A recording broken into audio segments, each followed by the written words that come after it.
Michael Wolff jokes now about sending a box of chocolates to the White House after Donald Trump threatened legal action against his tell-all book last week, and as a result, said it's shooting up the bestsellers list. We've been seeing scenes like this one in a Washington bookstore since last week, since last Friday, when Fire and Fury Inside the Trump White House was published. The demand for the hardcover and the digital versions remains red hot. And that brings us this morning to this man, a U of T professor, and his book. There's his on the right side of your screen, right there, similarly titled Fire and Fury.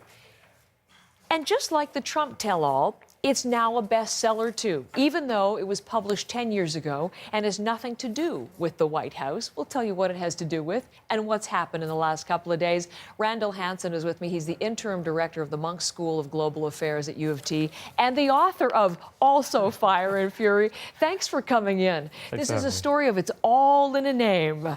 All in a name. Tell me what your Fire and Fury is about. Well, it's a story of the bombing of Germany during World War II from the perspective of civilians, and it's a reflection on the morality of that bombing. Okay, the Allied bombing of Germany. Absolutely. And the children and civilian casualties as a result of that. So nothing to do at all with what we're talking about, Fire and Fury. And how many copies of your book, up until last week, had you sold? Well, it's been out for a decade, and it's about 15,000 in total, but most of that concentrated in the first couple of years after the book came out. So it's been quiet since then. It was critically acclaimed, nominated for a Governor General Award, but it was 10 years ago. So fast forward to last Friday, you're at a conference in Washington talking with some of your colleagues, and what are you talking about? Well, everyone was talking about Fire and Fury, so I was, of course, perking up, but eventually it was dulled to the sentiment. I joked with a couple of colleagues. And then after dinner, I think after my second glass of wine, I went onto Amazon and let's check this out. Exactly.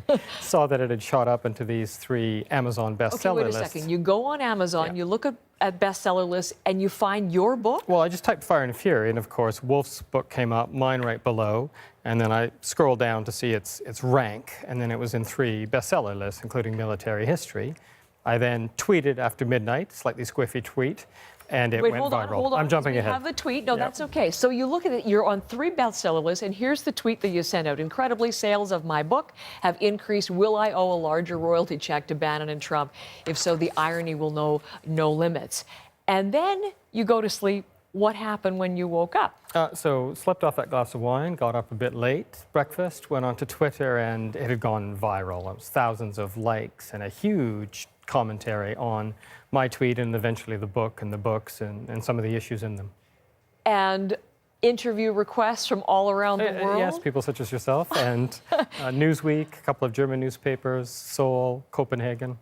So do you know how many have been sold as a result of this? No, this is the 64 million euro question everyone's asking. I won't know until I get my royalty statement. And it really depends. When does that come out? Oh, about another month I'll get it. Yeah. Exactly. And then you'll find out how many we shall see, yeah. No way to know, I guess, if any bought by mistake. Well, I got a couple of angry tweets, so I think a couple of people did, but how many? Yeah, who knows?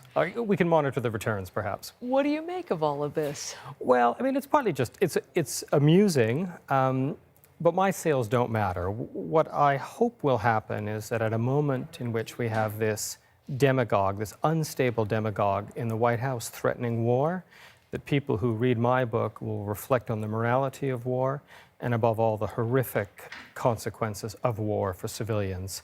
And if that happens, this will have all not only been fun, it would have been worth it. Isn't that interesting? When you referred in your tweet to the irony, you're not an admirer of Trump, and also I'm not, no. The very contrary image and message of your writing being brought to the fore in this way. Absolutely. For you personally, though, I mean, if you wanted to use a Trump expression, bad publicity, whatever, bad publicity is good publicity in the end, isn't it? You may have a whole other run, a whole other second life of Well, this. again, it's great to be talking about it 10 years on. This I did not expect a month ago. Isn't that fantastic? Well, listen, you send a box of chocolates to Mr. Trump and to Mr. Wolff as well. A pleasure to meet you, and we'll think on the broader lessons here of all of this. Thanks for coming in. Thanks for having me.